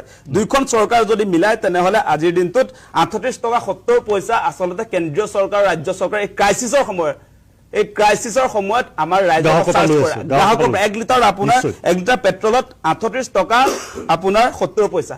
ডিজেলৰ ক্ষেত্ৰত যদি আপোনালোকে চাই তেতিয়া দেখিব চেণ্ট্ৰেল গভৰ্ণমেণ্টে ডিজেলৰ ক্ষেত্ৰত আপোনাৰ ডিজেল পাৰ লিটাৰ 15 ৰুপিজ 80 পইচা তেওঁলোকে চাৰ্জ কৰে 1 লিটাৰত। আৰু ষ্টেট গভৰ্ণমেণ্টে আপোনাৰ চাৰ্জ কৰে, আমাৰ হিমন্ত বিশ্ব শৰ্মা ৰাজ্য চৰকাৰখনে চাৰ্জ কৰে আপোনাৰ ডিজেলৰ ক্ষেত্ৰত 14 টকা 60 পইচা। দুইখন চৰকাৰ যদি আপোনালোকে মিলাই চাই তেতিয়া দেখিব 30 টকা 40 পইচা আপোনাৰ পাৰ লিটাৰ ডিজেলত চাৰ্জ কৰে, মানে গ্ৰাহকৰ পৰা প্ৰতিজনৰ পৰা যোনে তেল ভৰাইছে প্ৰত্যেকৰ পৰা এনেকৈ আচলতে টকা সংগ্ৰহ কৰে। আৰু এই মুহূৰ্তত আৰু কথা আছে, আমি ইণ্টাৰনেশ্যনেলি বহুত এইকেইদিন চাই আছো গোটেই কথা বতৰাবিলাক তেওঁলোকে বিভিন্ন ধৰণে বিজেপিৰ মানুহবিলাকে এতিয়া ঘপককে ক্ৰাইচিছটো যে আহিছে বুলি তেওঁলোকে মানে চাৰিওফালে যি ধৰণৰ প্ৰচাৰ কৰিছে, ইলেকশ্যন যে আগত আছিলে, এই ক্ৰাইচিছটো কালি আৰম্ভ হোৱা নাই, আজি যুদ্ধ হোৱা আপোনাক কৈছে 3 মাহ উকলি গৈছে। তাৰ পাছত তেওঁলোকে ঘপককে এই শপত গ্ৰহণ অনুষ্ঠানবিলাক কৰাৰ পাছত তেওঁলোকৰ ঘপককে আপোনাৰ দেশভক্তি জাগি উঠিলে, দেশক ভাল পোৱা তেওঁলোকৰ মনত আহি গ'ল। এতিয়া তেওঁলোকে ইলেক্ট্ৰিক বাহন চলাব লাগে, মিঠাতেল কমকে খাব লাগে বুলি পৰামৰ্শ দিব।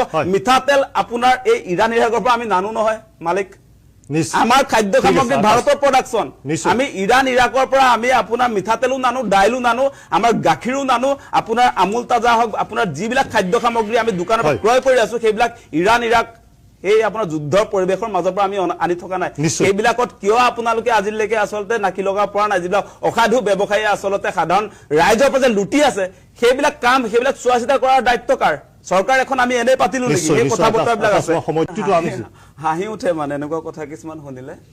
মানে ডনাল্ড ট্ৰাম্পৰ ভয়ত আমাৰ মোদী যে কপি থাকে। মই আপোনাৰ সেই কথাটো মই কৈছো, মোকো ইণ্টাৰাপ্ট কৰিব নালাগে, আপোনাক মই ইণ্টাৰাপ্ট কৰা নাই। এই যে খাৰুৱা তেল অনাৰ ক্ষেত্ৰত ৰাছিয়াৰ পৰা যে আনিব পাৰিব বুলি যেতিয়া আপোনাৰ কথা বতৰা চলিছিলে, সেই সময়ত ডনাল্ড ট্ৰাম্পে সকিয়নি দিয়াৰ পাছত তেওঁ কিয় নানিলে? তাৰ উত্তৰটো দিব লাগে, টু দা পইণ্ট। সেই উত্তৰটো তেওঁলোকে আজি দিবলৈ নাহে। আৰু আপোনালোকে বিশ্বগুৰু বুলি কয়, বিশ্বগুৰু তেনেহলে আমাৰ ডলাৰ কিয় পতন হবলগীয়া হৈছে? চবতকে ওপৰত থাকিব লাগিছিলে। আজি যে আপোনাৰ 96.60 যে হৈ গ'ল, সেই পৰ্যায়লৈকে কিয় নাই? আজি আমি এনেকেও শুনিছিলো দেই, মোদী শাসনলৈ অহাৰ পাছত আমি শুনিছিলো যে আমাৰ বোলে 5খন আমাৰ স্থায়ী সদস্য ৰাষ্ট্ৰসংঘৰ আমাৰ মেম্বাৰশ্বিপ পাব। সেই এডভাৰটাইজ আপোনালোকেও চাগে বহুত টিভি বিলাকেও বজাইছিলে। নৰেন্দ্ৰ মোদীৰ নেতৃত্বত সেই মানে সাংঘাতিক ধৰণৰ এটা আমি ফলাফল পাম যে ভাৰতৰ স্থায়ী সদস্য আহিব আপোনাৰ ৰাষ্ট্ৰসংঘত, তেতিয়া ৱাৰ বিলাকৰ ক্ষেত্ৰত মানে এটা ভাল ডিচিশ্যন ল'ব পৰাকে এটা ক্ষমতা লাভ কৰিব। তেনেকুৱা প্ৰচাৰ সাংঘাতিক ধৰণে আপোনাৰ নেশ্যনেল ইভেন্ট আমাৰ ৰাজ্যৰ বাস্তৱত নহয়, একোৱে নহয়। কেতিয়াবা এনেকেও কৈ দিয়ে 2000 টকীয়া কিবা আপোনাৰ নোট এখন যে ছপা কৰিছিলে, 2000 টকীয়া নোটখনৰ কথা কৈ তেওঁ কি কৈছিল যে কলা ধন সমুলনচে নাইকিয়া কৰি দিয়াৰ স্বাৰ্থত সেই 2000 টকীয়া নোটটো ছপা কৰা হৈছিলে। তাৰপাছত এতিয়া ৰিপৰ্ট কি আহিছে সাংঘাতিক ধৰণে বিদেশী বেংকত আচলতে কলাধন বৃদ্ধি পাইছে সেইবিলাক ৰিপৰ্ট চৰকাৰে তথ্য প্ৰমাণ কৰিছে আৰু এই মুহূৰ্তত আচলতে মানে মোদী চৰকাৰে একেবাৰে নাই এতিয়া তেওঁ কৈ আছে যে আমাৰ ক্ৰাইচিছ যেতিয়া আহিছিলে নৰেন্দ্ৰ মোদী ডাঙৰীয়া তেতিয়া সেই সময়ৰ কথা যে ক'লে যে নৰসিংহ ৰাও বা আমাৰ এই কি মনমোহন সিঙৰ নেতৃত্বত যিটো আপোনাৰ তেওঁ ক্ৰাইচিছ দূৰ কৰাৰ কথাটো কৈছিলে অটল বিহাৰী বাজপেয়ীয়ে তাত সমৰ্থন দিছিলে বুলি কৈছে সেই কথাটো আচলতে ভুৱা FDI তীব্ৰ বিৰোধিতা কৰিছিলে আচলতে আমাৰ এই বৰ্তমানৰ বিজেপি চৰকাৰখনে অটল বিহাৰী বাজপেয়ী মানে ঘোৰ বিৰোধিতা কৰিছিলে সেই মিছা কথাটো আমি কেনেকৈ শুনিম সেইকাৰণে মই কাউণ্টাৰ কৰিছিলো মাজতে মানে সেইটো কেতিয়াও নহয় সেইটো ক'তো আপুনি পাবলৈ নাই সেই কথাটো আমি দেখি আছিলো আমি তেতিয়াৰ পৰা চাইও আছো সেইবিলাক কথা যে কোনো কাৰণতে আচলতে FDIটো আচলতে এই গুজৰাটত নৰেন্দ্ৰ মোদীয়ে ইন্ট্ৰডিউস কৰিছিলে প্ৰথমত বিজেপিৰ ফালৰ পৰা কিন্তু তেওঁলোকৰ ৰাষ্ট্ৰীয় পৰ্যায়ত এই FDI আপোনাৰ বিৰোধিতাই কৰি আছিল এই কথাবিলাক আমি দেখিছো আৰু ৱৰ্ল্ড ওয়াইড যেটো কথা কোৱা হৈছে যে বিশ্বগুৰু বুলি যে কৈ থকা হৈছে নৰেন্দ্ৰ মোদী কোনো কাৰণতে বিশ্বগুৰুৰ আচলতে তেওঁ সেই স্থানত তেওঁ বহিব পৰা কেপাসিটি নাই আমি দেখি আছো এই প্ৰবাসী ভাৰতীয় বিলাকক যে প্ৰবাসী আমেৰিকাত যিবিলাক প্ৰবাসী ভাৰতীয় আছিল তেওঁলোকক হিকলি লগাই বিমানেৰে কেনেকে ভাৰতলৈ ৰিটাৰ্ণ কৰিছিলে সেইবিলাক আমি চকুৰে দেখি আছিলো তেতিয়া নৰেন্দ্ৰ মোদী ক'ত আছিলে আমিতো তেওঁৰ একো তাত আপোনাৰ নিশ্চয় গুৰুত্বপূৰ্ণ প্ৰশ্ন সেই প্ৰধানমন্ত্ৰীজনীয়ে ডোনাল্ড ট্ৰাম্পৰ ভৰি চেলেকিবলৈ গৈ আচলতে ডোনাল্ড ট্ৰাম্পক আচলতে ভালৰি লগাবলৈ গৈ আমেৰিকাৰ লগত তেওঁ আচলতে বন্ধুত্ব বেছি ক্লোজ কৰিবলৈ গৈ ইৰাণৰ লগত সম্পৰ্ক শেষ কৰিলে কম্পেয়াৰ কেনেকৈ কৰিব কম্পেয়াৰ কৰিব লাগিলে এটা ডাটা লাগিব ন আপোনাক আপুনি অকলে এজন মানুহ থিয় হৈ পেলাই কাৰ লগত কম্পেয়াৰ কৰিব আপুনি পুৰণা ডাটা যদি আপুনি নাচায় তেতিয়াহ'লে কেনেকৈ হ'ব পৰিসংখ্যা চাইহে আপুনি কম্পেয়াৰ কৰিব 2004 চনৰ পৰা 2014 চনলৈকে কংগ্ৰেছ চৰকাৰ শুনক কংগ্ৰেছ চৰকাৰৰ দেশৰ নাগৰিকৰ এই মূল্য মই আজি কৰিছো শুনক মই অলপ অংকুমানৰ ওচৰলৈ আহিবলৈ বিচাৰিছোঁ ৰাজ্যৰ দলৰ মুখপাত্ৰগৰাকীৰ ওচৰলৈ ইতিমধ্যে বিজেপিৰ মুখপাত্ৰগৰাকীয়ে কৈছে যিমান পাৰে পৰিৱেশ পৰিস্থিতি তেওঁলোকে মোকাবিলা কৰিবলৈ চেষ্টা কৰিছে আপুনি কেনেধৰণে ভাবে যে কেন্দ্ৰীয় চৰকাৰৰ কিবা ভুল নীতিৰ বাবে আচলতে এনেধৰণৰ পৰিৱেশ পৰিস্থিতিৰ আজি আমি সন্মুখীন হ'বলগীয়া হৈছে নেকি আপোনাৰ মতামতটো কি ধন্যবাদ চমলিৱা প্ৰথম কথাটোই হ'ল দেশত আজি যি সংকট নামি আহিছে দেশৰ আজি প্ৰধানমন্ত্ৰীজনে খুদ দেশৰ নাগৰিকক আহ্বান জনাবলগীয়া হৈছে জনতাক আহ্বান জনাবলগীয়া হৈছে যে মিতব্যয়ী হওক সোণ নিকিনিব ইত্যাদি ইত্যাদি ইত্যাদি এটা কথাটো হ'ল এই গোটেই ক্ৰাইচিছটো আই যে মানুহে সাৰ্ভাইভ কৰিবলগীয়া হৈছে এই গোটেই ক্ৰাইচিছটোৰ কাৰণে মূল জগৰীয়া কোন আজি বিজেপি দলে বা বিজেপি দলৰ মুখপাত্ৰসকলে তেওঁলোকে নিজৰ পাৰ্টিক ডিফেন্ড দিবলৈ তেওঁলোকৰ প্ৰধানমন্ত্ৰীগৰাকীক ডিফেন্ড দিবলৈ মানুহৰ মাজত এনেকুৱা কিছুমান ভুৱা কথা কৈ থাকিব সেইটো কোনো ডাঙৰ কথা নহয় কিন্তু আমি প্ৰেক্টিকেল আচলতে পৰিৱেশটো কি আৰু কি পৰিৱেশৰ কাৰণে আজি দেশত এনেকুৱা এটা অৱস্থাৰ সৃষ্টি হ'বলগীয়া হৈছে সেই বস্তুটো কিন্তু বিশ্লেষণ কৰি চাব লাগিব আজি আপুনি চাব দেশৰ ডিপ্ল'মেটিক হওক বা দেশৰ ফৰেন পলিচি মিছমেনেজমেণ্টৰ কাৰণে সাধাৰণ নাগৰিকে এজন কমন পিপলে আচলতে কিয় তাৰ পে কৰিবলগীয়া হৈ আছে আজি যে দেশৰ ফৰেন পলিচিটো আজি দেশৰ ডিপ্ল'মেটিক পলিচিটো যে ফেইলিয়াৰ হৈছে তাৰ কাৰণে মিডল ক্লাছ মানুহে গৈ পেলাই পেট্ৰল পাম্পত পে কৰিবলগীয়া হৈছে আজি যে আপোনাৰ গেছৰ দাম বাঢ়িছে বা পেট্ৰলৰ দাম বাঢ়িছে এই পেট্ৰল ডিজেল বা গেছ চিলিণ্ডাৰ এইসমূহ সামগ্ৰীৰ লগত আচলতে গোটেই মানুহৰ জীৱনটো জড়িত হৈ থাকে আজি গেছৰ দাম বঢ়া মানে আজি পেট্ৰলৰ দাম বঢ়া মানে অন্যান্য যিসমূহ নিত্য ব্যৱহাৰ্য সামগ্ৰী এই সামগ্ৰীসমূহৰ দাম বাঢ়িবই সেইটো স্বাভাৱিক কথা এতিয়া কথাটো হ'ল দেশৰ প্ৰধানমন্ত্ৰীগৰাকীয়ে আজি জনসাধাৰণে দেশভক্তিৰ নামত সকলো চেক্ৰিফাইচ কৰি ল'ব ঠিক আছে আমি কৰি ল'ম কিন্তু প্ৰধানমন্ত্ৰীগৰাকীয়ে যে অসম ভাৰতৰ মানুহক দেশভক্তিৰ নামত এই যে দেশভক্তিৰ নামত মিতব্যয়ী হ'বলৈ আহ্বান জনালে কিন্তু খুদ প্ৰধানমন্ত্ৰীগৰাকী কিমান মিতব্যয়ী হ'ব আজি যে এই দেশৰ যে জনতা এনেকুৱা এটা কণ্ডিশ্যনলৈ যে যাবলগীয়া হৈছে এনেকুৱা এটা পৰিস্থিতিৰ সন্মুখলৈ যে যাবলগীয়া হৈছে তাৰ কাৰণে মূল জগৰীয়া কোন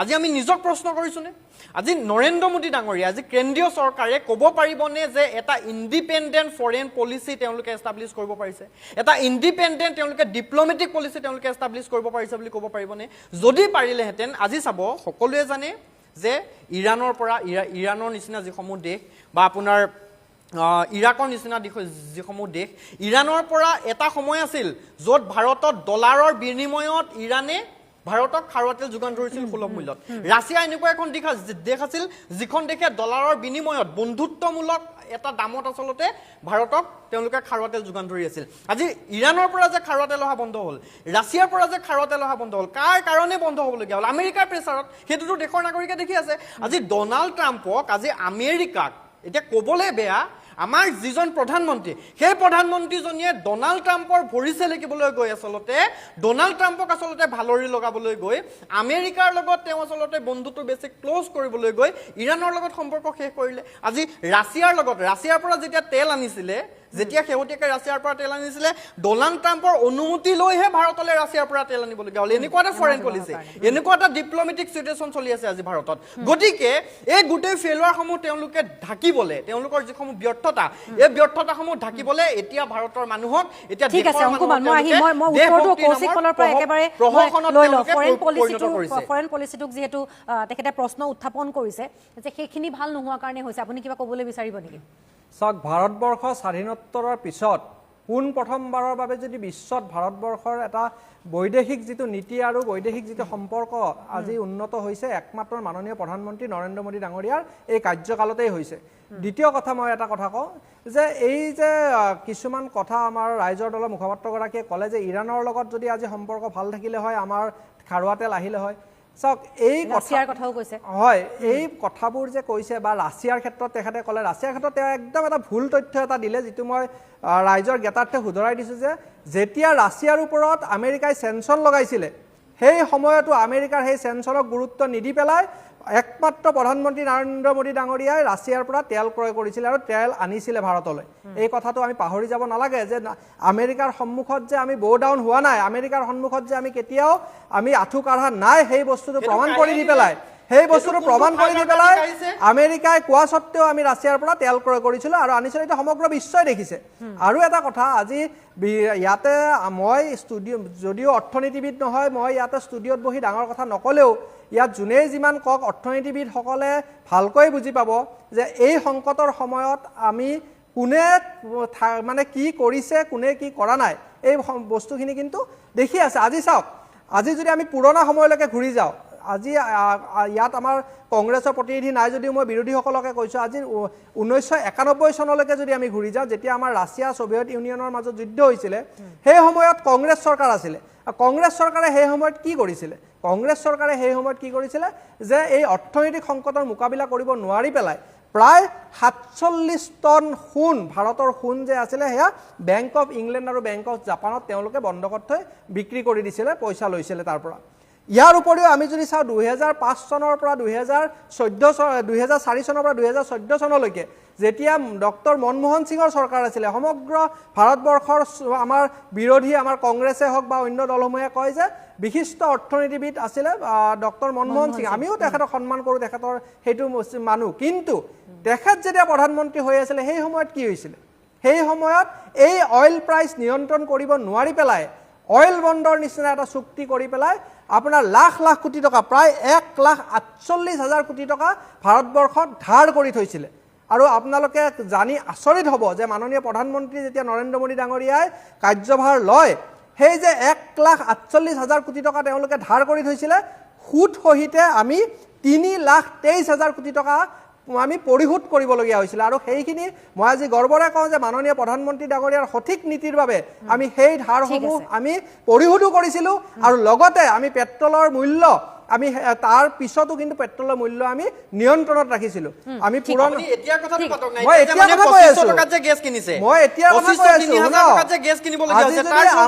আমাৰ যদি আজি সেই সময়ত চাওক 2004 চনৰ পৰা 2014 চনলৈকে আপোনালোকে 2004 পৰা 2014 লৈকে কম্পেয়াৰ কেনেকৈ কৰিব আপুনি কম্পেয়াৰ কেনেকৈ কৰিব কম্পেয়াৰ কৰিব লাগিলে এটা ডাটা লাগিব ন আপোনাক আপুনি অকলে এজন মানুহ থিয় হৈ পেলাই কাৰ লগত কম্পেয়াৰ কৰিব আপুনি পুৰণা ডাটা যদি আপুনি নাচায় তেতিয়াহ'লে কেনেকৈ হ'ব পৰিসংখ্যা চাইহে আপুনি কম্পেয়াৰ কৰিব 2004 চনৰ পৰা 2014 চনলৈকে কংগ্ৰেছ আজি চৰকাৰ আপুনি শুনক কৈ দিয়ক, কংগ্ৰেছ চৰকাৰৰ আজি দেশৰ দিনত নাগৰিকৰ এই পেট্ৰলৰ মূল্য অৱস্থাটোৰ মই আজি কাৰণে কৈছো নৰেন্দ্ৰ শুনক মোদী দায়ী হয়, বিজেপি আপুনি- চৰকাৰ দায়ী হয় বুলি আপুনি স্বীকাৰ কৰি দিয়ক। আপুনি শুনক আজি দেশৰ মানুহৰ এই অৱস্থাটোৰ কাৰণে যে নৰেন্দ্ৰ মোদী দায়ী হয়, বিজেপি চৰকাৰ যে দায়ী হয়, সেই কথাটো অৰ্থনীতি স্বীকাৰ যোনে কৰি দিয়ক। বুজে তেওঁলোকে জানে আপোনাক আৰু মই বুজালে হয়তো অসুবিধা হ'ব আজি আমাৰ মাজত বিশিষ্ট অৰ্থনীতিবিদ আমি আছে বা বেলেগ অৰ্থনীতিবিদ আছে complicated কথা আমি পাতিবলৈ যোৱা নাইতো। মই অৰ্থনীতিবিদ আমি বুজি- সাধাৰণ এজন অৰ্থনীতি মানুহ বুজি হিচাপে যিখিনি নোপোৱা কথা বুজি পাব পাৰি, মই সেই কথাখিনি অৰ্থনীতি বুজিছো। বুজি নাপালেও মই ইমানখিনি বুজি পাইছো যে এই সংকটৰ সময়ত ইয়াত কোনো দেশৰে আজি ভাৰতবৰ্ষৰ বুলি নহয় বিশ্বৰ কোনো দেশৰে প্ৰধানমন্ত্ৰী ৰাষ্ট্ৰপতিৰ ইয়াত বিশেষ হাত নাই বিশেষ মাত্ৰ হাত নাই, দুখন হাত আছে। মাত্ৰ দুখন আপুনি কৈছে বিশেষ হাত ৰাষ্ট্ৰৰ নাই। মাজত আছে